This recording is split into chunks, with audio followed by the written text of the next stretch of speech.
بلوچستان کے وزیر داخلہ ضیاء لانگو نے ہلاکتوں کی تصدیق کرتے ہوئے کہا ہے کہ سب سے زیادہ اموات ہرنائی میں ہوئی ہیں، جہاں سے شدید زخمیوں کی کوئٹہ منتقلی کا عمل جاری ہے۔ خبر رساں ادارے رائٹرز کے مطابق ہرنائی شہر کے ڈپٹی کمشنر سہیل انور نے کہا ہے کہ زلزلے کے نتیجے میں مٹی کے 100 سے زائد گھر منہدم اور بڑے پیمانے پر گھروں کو نقصان پہنچا ہے۔ دوسری جانب پاکستانی فوج کے شعبہ تعلقات عامہ ایس پی آر کے جاری کردہ اعلامیہ کے مطابق متاثرہ علاقے میں امدادی کارروائیاں شروع کر دی گئی ہیں۔ امریکہ کے نائب وزیر خارجہ وینڈی شرمن بھارت کا دورہ کرنے کے بعد 2 روزہ سرکاری دورے پر آج جمعرات کو پاکستان پہنچ رہی ہیں۔ امریکہ کے محکمہ خارجہ کے ایک بیان کے مطابق امریکہ کی اعلیٰ سفارتکار شرمن اسلام آباد میں قیام کے دوران پاکستانی حکام سے بات چیت کریں گی۔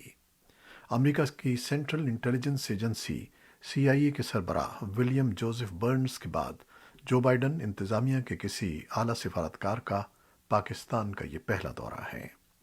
امریکہ کی نائب وزیر خارجہ ایک ایسے وقت میں پاکستان کا دورہ کر رہی ہیں جب حال ہی میں امریکہ کے وزیر خارجہ اینٹنی بلنکن کانگریس میں یہ بتا چکے ہیں کہ امریکہ پاکستان کے ساتھ اپنے تعلقات کا افغانستان کے تناظر میں اثر نو جائزہ لے گا۔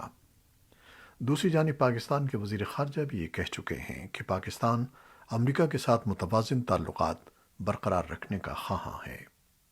حال ہی میں نیو یارک میں امریکی ہم منصب بلنکن سے ملاقات میں پاکستان کے وزیر خارجہ شاہ محمود قریشی نے کہا تھا کہ پاکستان اور امریکہ کے قریبی تعلقات دونوں ملکوں کے لیے ہمیشہ سود مند رہے ہیں اور پاکستان امریکہ کے ساتھ تجارت، سرمایہ کاری، توانائی اور علاقائی رابطوں کے لیے متوازن تعلقات کا خواہاں ہے۔ امریکی ریپبلکن اور ڈیموکریٹک لیڈرز امریکی حکومت کے لیے ایک قلیل مدتی سمجھوتا کر رہے ہیں جو حکومت کو اپنے قرضوں کی ادائیگیوں میں اس دیوالیہ ہونے سے بچا سکے گا جس کی پہلے کوئی مثال نہیں ملتی۔ سینٹ کے اقلیتی لیڈر مچ میکونل نے بدھ کے روز اشارہ دیا کہ اس تعطل کو دور کر دیا جائے گا جو حکومت کو 18 اکتوبر سے پہلے قرضوں کی ادائیگی کے اختیار کو بڑھا دے گا جب امریکہ متوقع طور پر اپنی ادائیگیوں کے قابل نہیں رہتا۔ ایک بیان میں میکونل نے کہا کہ ریپبلکنز ڈیموکریٹس کو اجازت دیں گے کہ وہ دسمبر تک اپنے اخراجاتی بلوں کی ادائیگی کے لیے معمول کا طریقہ اختیار کرتے ہوئے ڈالر کی ایک مقررہ حد تک قرضوں کی ادائیگی میں توسیع کی ہنگامی طور پر منظوری دیں۔ اسی اثنا میں صدر جو بائیڈن نے بدھ کے روز امریکہ کے چوٹی کے تاجروں اور بینکوں کے سربراہوں سے ملاقات کی تاکہ کانگریس پر زور ڈالا جائے کہ وہ حکومت کے قرضے لینے کے اختیار کو بڑھا دیں۔ وائٹ ہاؤس نے بدھ کو تصدیق کر دی ہے کہ رواں برس کے آخر میں صدر جو بائیڈن اور ان کے چینی ہم منصب شی جن پنگ کے درمیان ورچوئل سربراہ ملاقات کا منصوبہ بنایا جا رہا ہے۔ یہ اعلان سوئٹزرلینڈ میں امریکہ کی قومی سلامتی کے مشیر جیک سلیون اور ان کے چینی ہم منصب یانگ جی چی کے درمیان ملاقات کے بعد سامنے آیا ہے۔ یہ پیش رفت ایسے وقت میں ہوئی ہے جب امریکہ اور چین کے درمیان بائیڈن انتظامیہ کے اس مطالبے پر کشیدگی میں اضافہ ہوا ہے کہ تائیوان کے خلاف چین اپنا فوجی دباؤ کم کرے اور تجارتی معاہدوں کی پابندی کرے۔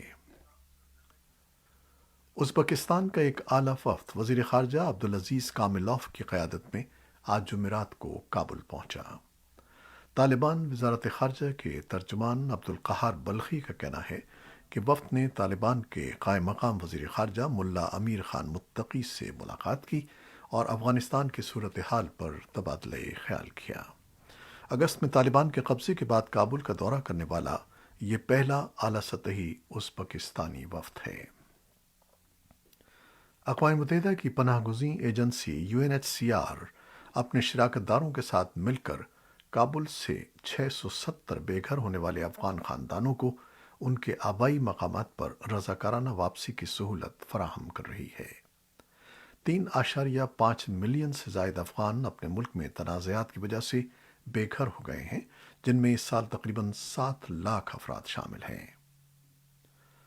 صحافیوں کے تحفظ کی تنظیم این یو جے اور آئی ایف جے نے برطانیہ کی حکومت پر زور دیا ہے کہ وہ افغانستان میں خطرے میں گھرے ہوئے بی بی سی کے سابق صحافیوں کے محفوظ انخلاء کو یقینی بنائے۔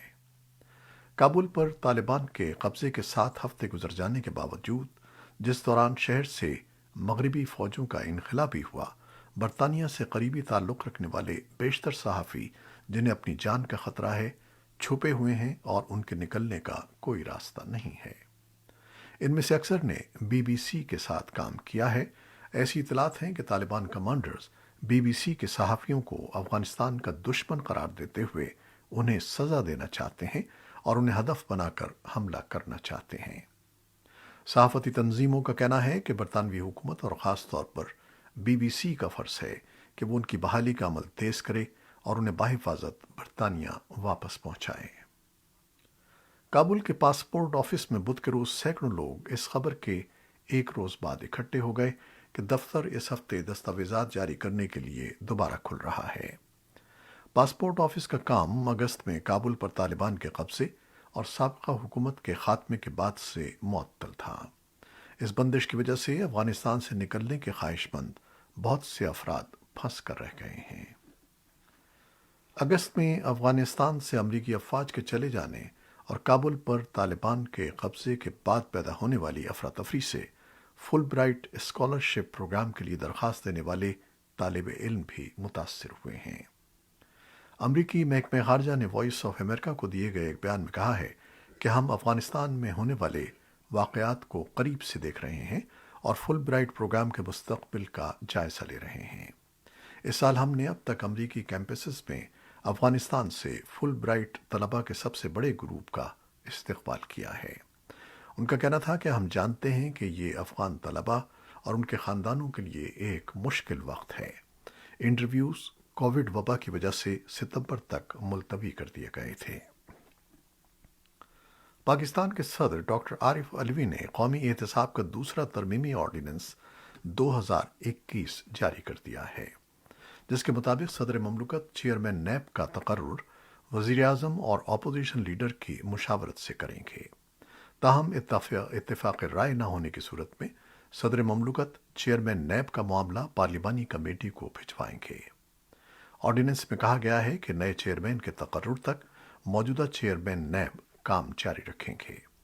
نئے آرڈیننس کے تحت chairman NAB justice retired Javed Iqbal کو نئے چیئرمین نیب کی تعیناتی تک توسیع دے دی گئی ہے، جبکہ نئے چیئرمین نیب کے لیے پرانے چیئرمین بھی امیدوار ہو سکتے ہیں۔